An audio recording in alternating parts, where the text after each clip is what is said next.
Vamos dizer que a graça e a paz do Senhor estejam conosco nesta manhã, trazendo alegria e aquecendo os nossos corações. Esses dias, como dizia para o Vitor ali, que temos um calor estranho, não é? Um calor esquisito, ou então, como diziam Leonardo, um calor siberiano, né? Que Deus nos aqueça, Deus, como dizemos no Brasil, esquente os nossos corações e os nossos corpos também. Mas agora eu quero convidá-los a partilhar uma leitura da palavra do Senhor no Evangelho de Lucas, no capítulo 19, e leremos a história muito conhecida de todos nós, e se o irmão, o amigo, frequenta ou já está a frequentar a igreja há bastante tempo, desde miúdo, já ouvi a história desse homem na escola dominical, lá na classe Cordeirinhos de Jesus, ou Florzinhas de Jesus, não sei. Mas já há muito conhece a história de Zaqueu. E eu quero partilhar convosco um pouco da história desse homem.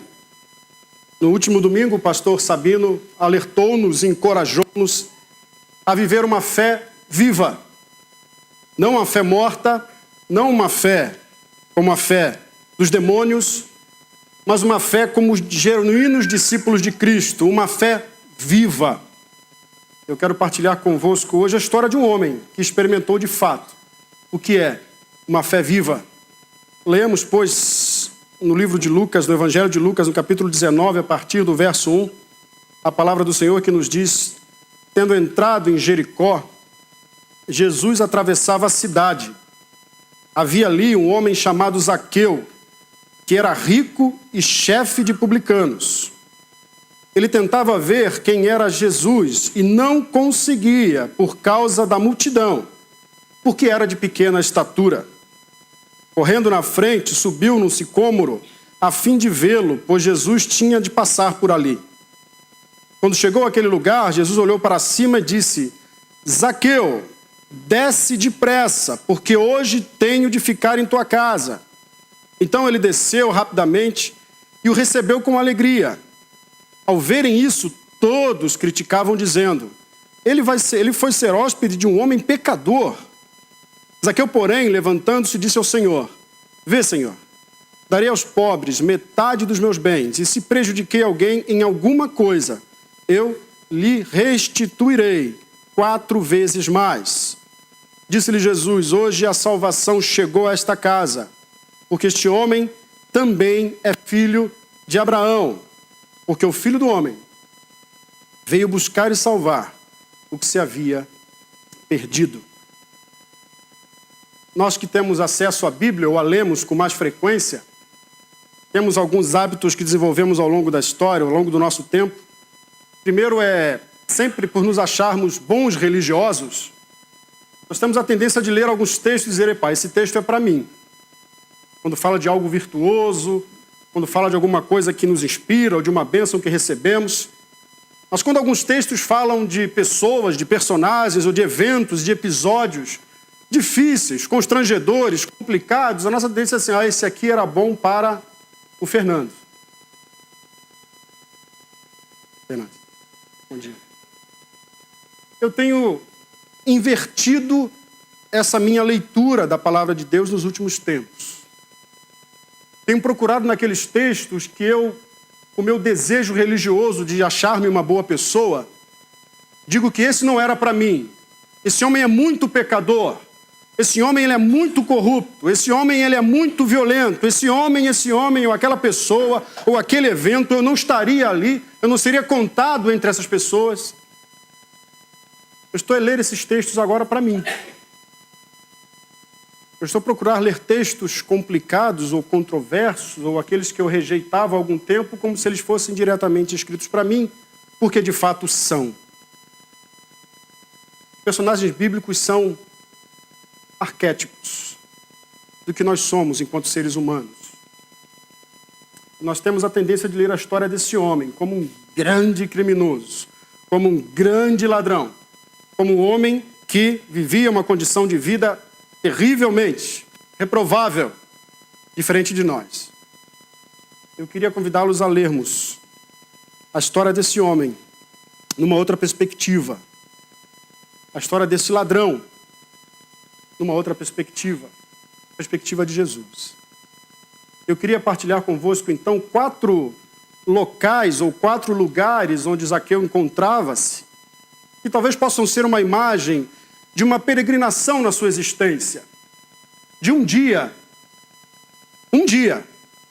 em que o homem deixa de ser um ladrão egoísta, indiferente, e passa a ser um homem alcançado pela graça. Um homem que ama. Nós temos um erro quando falamos do amor, temos vários, mas um deles é acharmos o que seria o inverso do amor. Para nós, o inverso do amor é o ódio. Ou amamos ou odiamos. Quem não ama, odeia. Quem não odeia, ama. Eu penso que nós podemos repensar essa ideia quando imaginamos que amor e ódio são sentimentos. Não necessariamente um sentimento seria contraponto de outro. Eu queria pensar hoje convosco que o oposto ao amor é a indiferença. Ou nós amamos, ou nós somos indiferentes. Zaqueu era um homem indiferente a tudo e a todos. Amava a si. No começo daquele dia, e termina o dia, indiferente a si, amando o Senhor e a todos os outros que ele havia defraudado. Mas foi preciso que ele passasse por uma peregrinação, por uma trajetória que envolve 4 lugares onde Zaqueu estava. O primeiro lugar, segundo o texto que nós lemos, Zaqueu estava na coletoria. Jesus chegava a Jericó. Segundo os evangelhos, e Marcos fala sobre isso, capítulo 8, capítulo 9, chegando ao capítulo 10, Jesus saía da Galileia e seguia em direção a Jerusalém para cumprir o propósito para o qual veio ao mundo. E Jesus caminha e vive experiências com seus discípulos, com seus irmãos, com a multidão, e chega a Jericó. Assim que chega a Jericó, depara-se com um cego, Bartimeu, e clama ao Senhor. O Senhor realiza um milagre. Bartimeu é curado. Eu imagino que naquele exato momento, antes de Jesus chegar a entrar em Jericó propriamente, a fama dele, ou a notícia de que ele estava a chegar ali, se espalhou. E chegou à coletoria. A coletoria, que era dirigida, Lucas faz questão de dizer isso, por um arquitelones, um chefe, né? O gerente daquela coletoria, que era Zaqueu. Os irmãos já devem ter essa informação, né, desde a época dos cordeirinhos de Jesus, mas os coletores de impostos, não é? Eles eram tidos como sendo grandes opressores e eram do seu próprio povo. O Império Romano tinha a política de extração de riqueza dos povos dominados. Ele fazia isso por intermédio dos publicanos, dos coletores de impostos. Então, eles faziam um leilão. Durante 5 anos, alguém seria responsável pela coleta de impostos em Queluz. Quais são as propostas? Um coletor de impostos não recebia salário. O que ele fazia era coletar o imposto, fazer a proposta de coletar mais impostos. Então, quem tinha a possibilidade de oferecer, olha, nós conseguimos coletar durante um mês 500 mil euros de Queluz. Ah, eu consigo 600. Quem tivesse a melhor oferta, levava. E o que ele teria de lucro, ou de salário, seria o lucro extra daquela coleta de ofertas, ou dos impostos, não é? Então, para além de cobrar valores exorbitantes de imposto, ele ainda cobrava mais para que pudesse enriquecer. E, de fato, enriquecia, porque ele tinha, para além da possibilidade de coletar impostos, a força militar de Roma. Quem não pagasse imposto, pronto. Eram corruptos, gananciosos. Eram homens que viviam orientados por aquilo que eles desejavam, o dinheiro. E esse é o caso de Zaqueu. Era um homem ganancioso. corrupto, que tirava dos seus e entregava aos opressores. Zaqueu oprimia os oprimidos. É interessante o custo que ele pagava por esse projeto de vida. Porque alguém que trabalhava como coletor de impostos, ou como chefe dos publicanos, seduzido pela ganância e pelo dinheiro, se tornava um proscrito, se tornava um estranho. Nem mesmo a sua própria família tinha direito a conviver com ele pacificamente. Algumas escolas rabínicas sugeriram até que, no caso de uma mulher casada com um publicano, se ela desejasse o divórcio, ela teria total liberdade para isso, porque aquele homem é um monstro. Eram pessoas indesejadas, pessoas que traíam a sua família, o seu país, e viviam proscritos em sua própria comunidade, em sua própria sociedade. Por quê? Pagar um custo tão alto? Por quê pagar um custo tão alto? Exatamente por conta do amor ao dinheiro. Esse mesmo que Jesus, lá em Mateus capítulo 6, 24, faz a imagem usando um termo aramaico de mamon. A riqueza não é neutra. É um Deus que nos consome e nos desumaniza. Zaqueu escolhia isso, em vez de ser um homem digno, correto.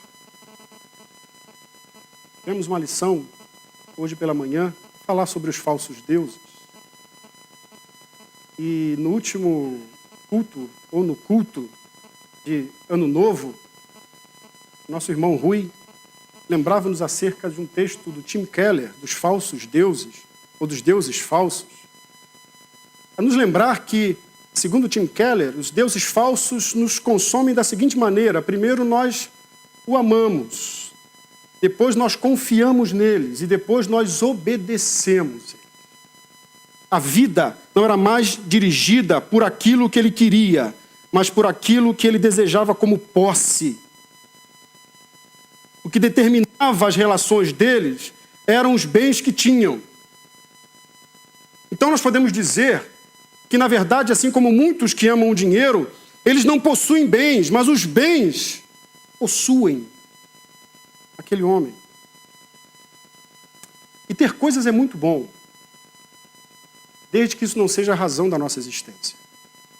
Por isso, o próprio Lucas alerta Jesus a nos falar no capítulo 12, versículo 15, quando fala da parábola do rico insensato: fiquem de sobreaviso sobre todo tipo de ganância, porque a vida do homem não consiste nos bens que ele possui. Oscar Wilde diz que existem duas tragédias na vida humana. A primeira é nós desejarmos muito uma coisa e não conseguirmos. E a outra é nós desejarmos muito uma coisa e conseguirmos. Zaqueu conseguia tudo o que queria. Zaqueu não obedecia ao sistema. Zaqueu usava o sistema, a custo de ter a sua vida desumanizada, sem amor, sem afeto dos seus, sem o respeito dos seus concidadãos, sem o cuidado e o carinho dos seus familiares, porque ele desejava simplesmente ter.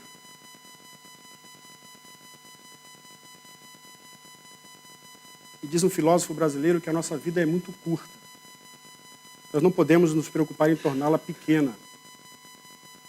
Quando nós vivemos em função dos bens materiais, da satisfação do nosso próprio coração, nós tornamos a nossa vida pequena.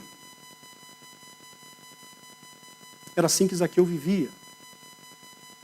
Como dizia Martim Lutero, um homem encurvatus em si, um homem voltado para si, para os seus desejos. E quando olhamos, por exemplo, para Salomão, Ele escreve aos Eclesiastes, no capítulo 2, versículo 10, dizendo isso, que tudo o que os meus olhos viram, o meu coração desejou, eu não me neguei. Eu busquei, eu quis, eu alcancei.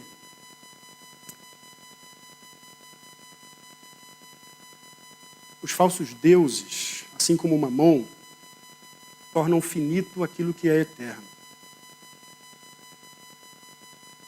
Tornam uma vida eterna, de muitas e grandes possibilidades, uma vida restrita à felicidade que apenas os bens podem dar. E assim vivia aquele homem. Assim era o Zaqueu da coletoria.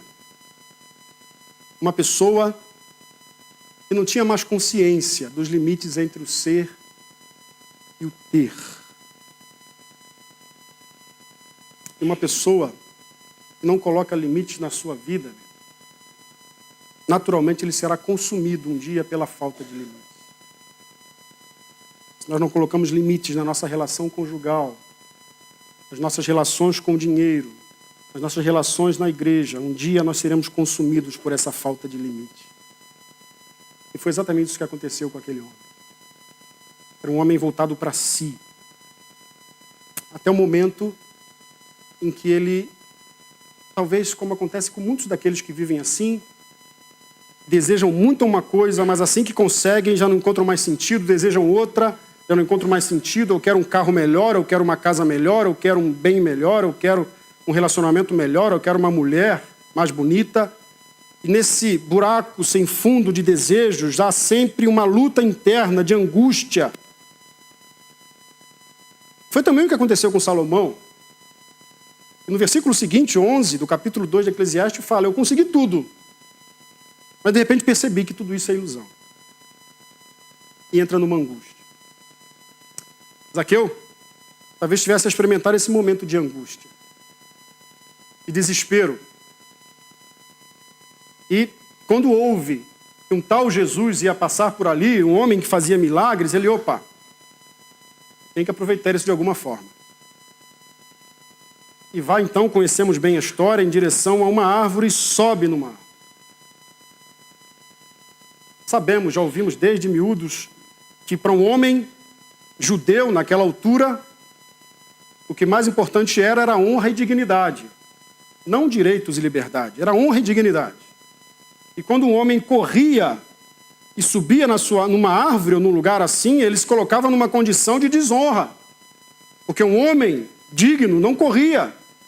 Mas para um homem que não valia sistema a não ser para usá-lo, faz isso. E para ele também não seria comum, apesar de pequena estatura, meter-se no meio do povo que ele roubava, do povo que para ele era coisa. Povo é coisa, povo não é gente, não é pessoa para afeto, é coisa para riqueza. Ele prefere um lugar diferente daquelas coisas que estavam ali e sobe numa árvore. Interessante que enquanto pensava sobre isso, lembrava, e falei hoje com o Jorge, no fim da escola dominical, que nós precisamos urgentemente rever muitos dos nossos conceitos religiosos para percebermos o quanto de paganismo nós temos dentro das nossas crenças. Há muito, muito. 2000 anos de história do cristianismo, o mundo pagão entrou em muitas de nossas crenças. Nós precisamos voltar ao Evangelho para perceber isso. Enquanto falava com ele, conversava com a Ana Cláudia, lembrava de uma música também. Eu não sei se os irmãos conhecem. Uma música que fala sobre Zaqueu. Conhecem, não é? Música como Zaqueu, eu quero subir. Deixa eu não comentar sobre a música, só falar o que eu quero falar. Ele fala como Zaqueu, eu quero subir o mais alto que eu puder e chamar a sua atenção para mim. Na ideia do autor da música, Zaqueu sobe na árvore para chamar a atenção de Jesus. E eu fico a imaginar essa mentalidade pagã. Dani, me ajude aqui na imagem, não é? Esse Jesus que precisa que nós chamemos a sua atenção, está lá no dia, hoje. Permitam a heresia. Acorda cedo, Jesus acorda cedo, trabalha muito, não é? Ele, Jesus, o Espírito Santo. Então Jesus chega, Espírito Santo, como é que está a nossa agenda para hoje? Olha, Jesus, temos muitas coisas, viu? Temos aqui muito trabalho. Epa, esses dias está sendo terrível, tem um negócio de Trump aí que está trazendo um problema para nós aqui, rapaz. Mas vamos lá. Então, olha, quais são os trend topics, é isso? Os principais assuntos de oração. Epa, ó Jesus, tem aqui uma lista de um pessoal, o Espírito Santo a dizer, claro, o nosso intercessor, né? Lá de Queluz. Queluz? Portugal, Jesus. Portugal? Cristiano Ronaldo? Portugal? Jesus? Éder. Ah! É Éder, claro, Portugal. Sim, claro. Então, ó, Jesus, tem uma malta ali que está a pedir coisas, ó. Tem uma tal de Eunice Cavaco aqui que ela pede todo dia. E mais, ela mete naquele negócio de Facebook, oração. Essa mulher não para de pedir, Jesus. Atende logo. Tem um tal aqui de Rui também pedindo. Rui pedindo? Rui está orando. Não, Rui deixa mais um pouquinho. A Ruth está aí lá no final. A Ruth, então, tem aqui um pedido importante. Ah, não, mas a Ruth atende não. Mônica atende logo. Mônica é boazinha. Eu fico a imaginar esse desejo de um homem sobe para que Jesus chame, para chamar a atenção de Jesus. Eu fico a imaginar nessa mentalidade pagã, como se nós estivéssemos orando, estivéssemos a orar, ou estivéssemos a fazer as nossas preces para chamar a atenção de Jesus. Isso é paganismo. Quando nós lemos a história de Zaqueu, nós percebemos que Zaqueu foi em direção a Jesus, porque Jesus já tinha ido em direção a ele. Ele foi para ver Jesus, porque Jesus já tinha visto Zaqueu. Se ele foi capaz de sair daquele conforto que ele tinha e ir em direção, desejar Jesus, porque Jesus já tinha olhado para ele. Eu não preciso orar para que Jesus me veja. Eu oro porque eu creio e ele já me viu e me alcançou. Ele me conhece. Zaqueu vai atrás, ou para ver, ou para ter acesso àquele que já tinha acesso a ele.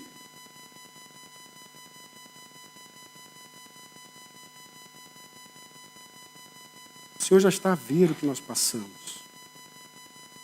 O Senhor já conhece. Eu não oro para que ele preste atenção em mim. Eu oro porque eu creio que já tenho dele a graça.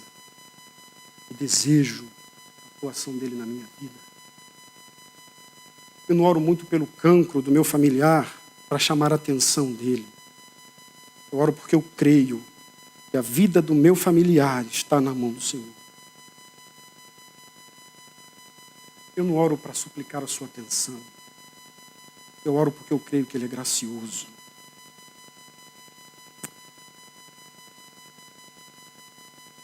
Não foi Zaqueu que recebeu Jesus na sua vida. Foi Jesus que recebeu Zaqueu na vida dele.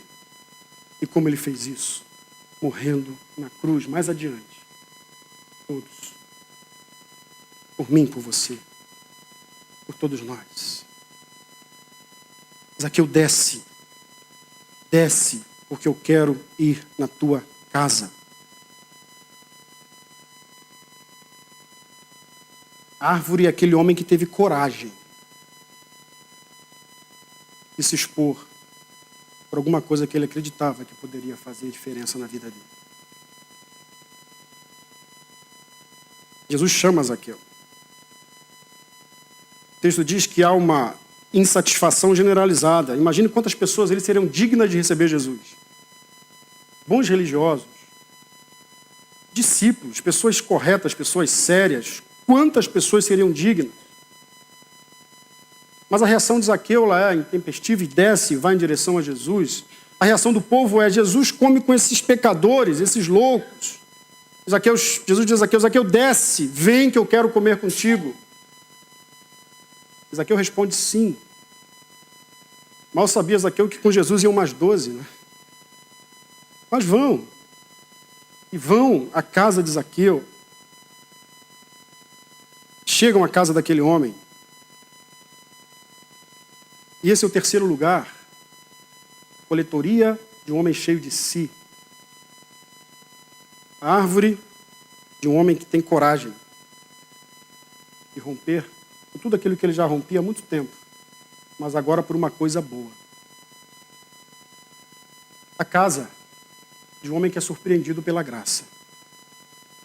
Eu não sou digno de recebê-lo na minha casa. Eu fico a imaginar Zaqueu a trazer Jesus para sua casa, como se fosse hoje. Vem, Jesus, entra na minha casa, entra na minha vida. Senta aqui nesse sofá. Sofá que eu consegui com dinheiro de suborno. Quer assistir TV, Jesus? Essa TV que eu consegui porque muitas pessoas morreram. Tiveram falta de bens. Quando a luz entra, eu fico a imaginar Zaqueu a olhar para toda aquela sujeira da sua existência, da sua casa, e a corar de vergonha. Quando a luz entra, dissipa a confusão e traz a esperança e a alegria, e traz também o arrependimento. Olha aqui. E quando eu pensava sobre esse texto, lembrava de uma experiência que Abraão e Sara viveram. Está registrado no capítulo 18 de Gênesis. E fala de que enquanto Abraão estava ali, no fim da tarde, era calor na altura, não é? Segundo o registro bíblico. De repente chegam 3 homens diante de Abraão e falam: Abraão, nós viemos aqui para comer contigo e ok. O texto nos mostra que não eram 3 homens, eram 3 anjos. Aí alguns podem falar da trindade, mas não é o assunto aqui. E eles entram então. Abraão os convida muito generosamente, como bom anfitrião. Eles entram, prepara um bom novilho, pede aos seus ajudantes e a Sara que preparem uma boa refeição e sentam ou partilham a mesa. E naquele momento em que partilham a mesa, um daqueles homens chega para Abraão e fala: onde é que está Sara? Sara devia estar na cozinha preparando lá alguma sobremesa, alguma coisa, não é? Sara, vem. E quando Sara chega, aquele homem diz para aqueles 2: olha, de hoje a 1 ano vocês terão um filho. Sara, talvez impactada com aquela resposta, com aquela afirmação, começa a rir. Aí o homem fala: você está rindo de quê, Sara? Está rindo de quê? Você não conhece a nossa história? Não sabe como é que nós somos? Sei, são velhos, centenários, não é? Sim. Mas vai acontecer. No versículo 14, aquele homem fala: há alguma coisa difícil para o Senhor?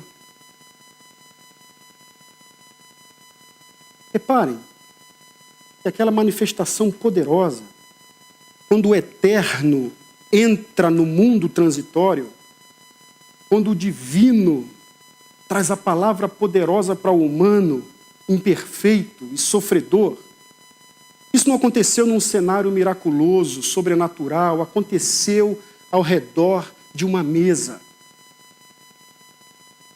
A promessa da vitória que eles tanto desejavam aconteceu no mais íntimo do lar, na simplicidade da mesa.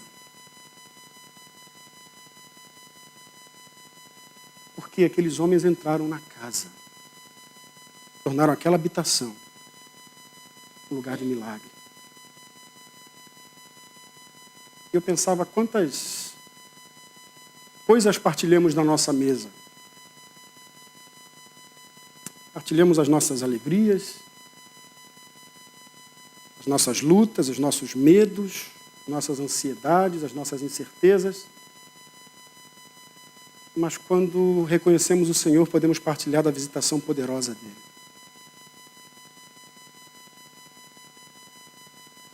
Como se assentados ao redor da mesa, ele dissesse: Mauri, Jusilene, alguma coisa difícil para o Senhor?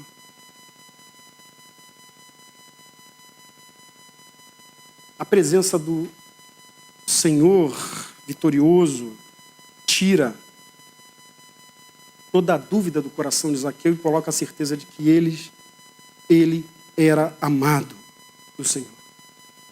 Não há como olhar para essa imagem de Zaqueu sendo recebido pelo Senhor, o Senhor sendo recebido por Zaqueu, e não lembrar de Apocalipse 3:20. Eis, estou à porta e bato. Se alguém abrir, eu entrarei, cearei com ele e ele comigo. Naquele exato momento, na mesa de refeição da casa de Zaqueu havia espaço para o Senhor. Até antes não. Mas esse não é o último lugar que Zaqueu chega. Esse não é o último lugar que Zaqueu se encontra.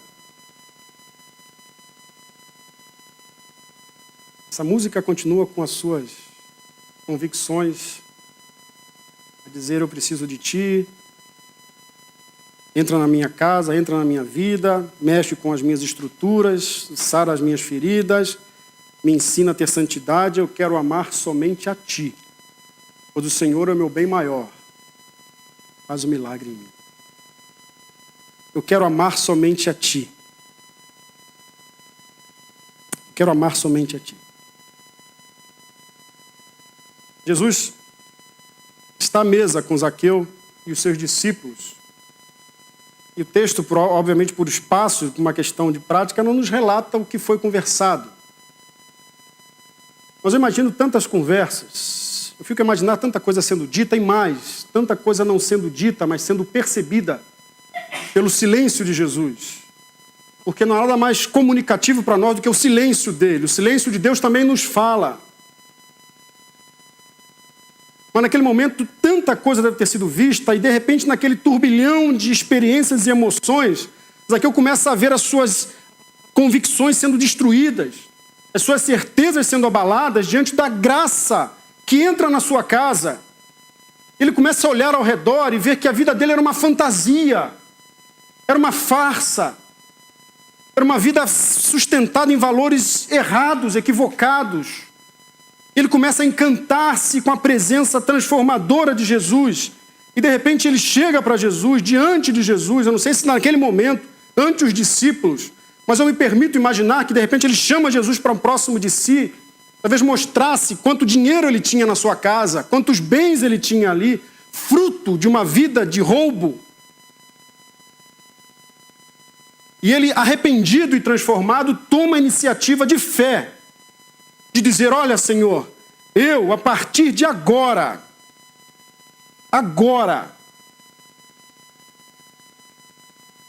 eu vou dar metade dos meus bens aos pobres. Sabe por que eu não vou dar tudo? Porque eu tenho dívidas para pagar. Ele é invadido por uma graça e começa a olhar para as pessoas não como coisas, mas como pessoas carentes. Ele começa a levantar os seus olhos e começa a olhar para as pessoas que ele mesmo vilipendiou, não como coisas das quais tinha riqueza, mas como pessoas sofridas. A graça que o invadiu fez ele olhar novamente e de forma diferente, não apenas para si, mas para o mundo. Ele chega, então, diante daquele homem, Jesus, e diz: eu vou devolver, eu vou dar metade dos meus bens e vou dar 4 vezes mais aqueles que eu defraudei. Segundo a lei, se ele defraudou alguém de uma maneira, talvez, inconsciente ou não, ele deveria dar 20%, o dobro. Mas se ele havia cometido um crime, ele deveria dar mais. Se ele se reconhecesse ladrão, ele deveria dar mais. E o que o texto está a nos dizer aqui é que naquele momento ele reconhece que ele era um criminoso. Ele reconhece que ele era um ladrão. Ele reconhece que ele havia cometido crimes. Mas o mais gracioso aqui é que Deus não condena o ladrão, condena o roubo. Deus não mata o ladrão, mata o roubo. Isso é tremendo, queridos, é graça. É graça tremenda. Jesus não olha para aquilo que Zaqueu era, mas o convida por aquilo que Zaqueu poderia ser. E ele se torna aquilo que o Senhor queria que ele fosse. Zaqueu olha e assume uma fé viva. A partir de agora, eu vou abrir mão dos meus deuses e vou celebrar o Senhor. Queridos, reconhecer a graça do Senhor na nossa vida é essencial. Reconhecer o seu amor fundamental. Enxergá-lo como Salvador de nossas vidas é o sentido maior para a nossa existência. Mas eu queria dizer-lhes que não é suficiente. Ou melhor, não é o fim. Quando a música diz eu quero olhar, eu quero amar somente a ti, ela não está a falar da história desse homem. Porque o que Zaqueu está a dizer é, Senhor, eu reconheço agora que o Senhor é a fonte da minha existência. O Senhor é o sentido da minha vida. Mas eu não quero mais olhar apenas para ti. Eu quero olhar para aqueles que o Senhor olha. Eu não quero amar somente a ti. Eu quero amar aqueles que o Senhor ama. Eu não quero passar o meu tempo apenas a olhar para o Senhor e a me encantar e a procurar conhecê-lo mais e procurar amá-lo mais. Eu quero procurar amá-lo mais amando aqueles que o Senhor ama. Assumindo a escolha de doar-me por aqueles que o Senhor morreu. Eu quero transformar a minha vida em uma vida de fé, em que tudo que eu tenho, sou, é para alcançar aqueles que o Senhor tem compaixão. Eu quero doar-me. Eu quero tirar os meus deuses da minha alma e dedicar-me àqueles que o Senhor ama.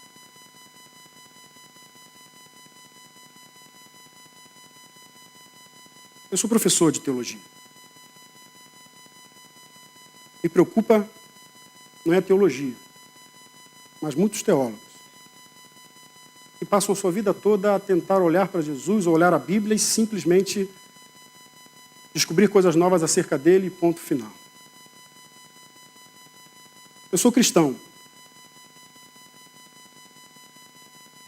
E como cristão me preocupa outros cristãos que acham que o sentido único para a vida é adorar ao Senhor, vir aos cultos, participar de celebrações, dar as nossas ofertas, participar de culto e simplesmente isso. Eu oro.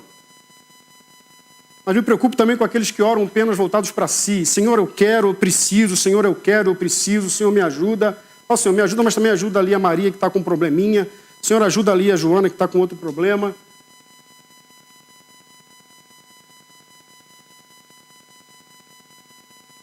A graça que alcança tira do coração a indiferença, imprime o amor.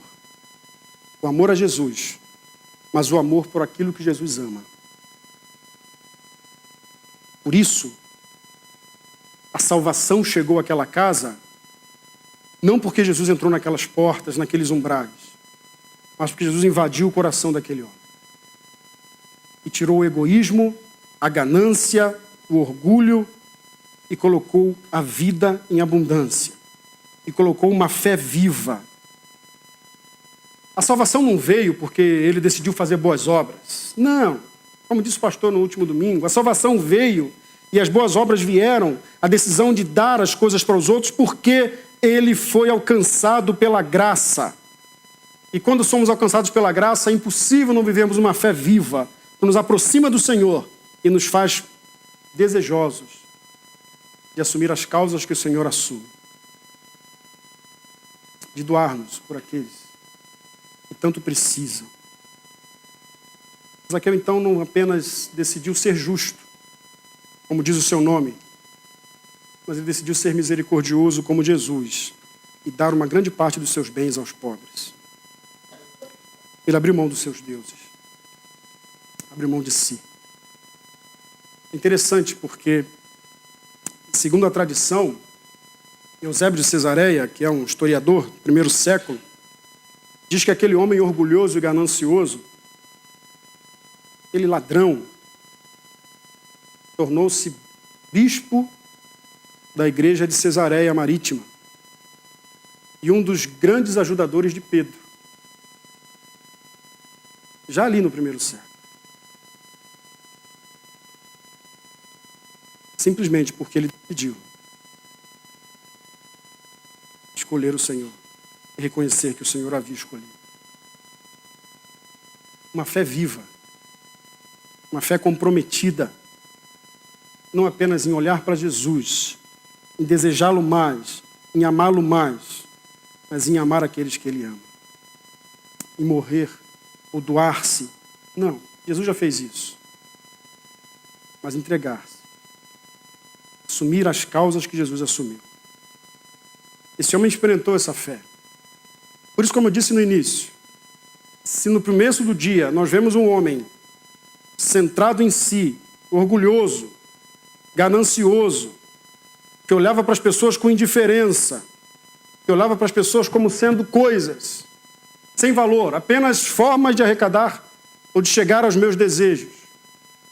Ele chega ao fim do dia olhando para si e reconhecendo que ele não era nada, de que se tudo que ele tinha era fruto da sua ganância e do seu orgulho, ele deveria desfazer-se de tudo aquilo, escolher o melhor caminho, escolher o caminho de vida, o caminho de vida eterna.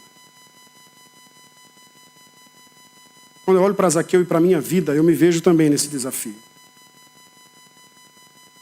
Quantas coisas eu preciso dar ou entregar ao Senhor, quantos deuses, como disse o Jorge no final da escola dominical, eu preciso abrir mão.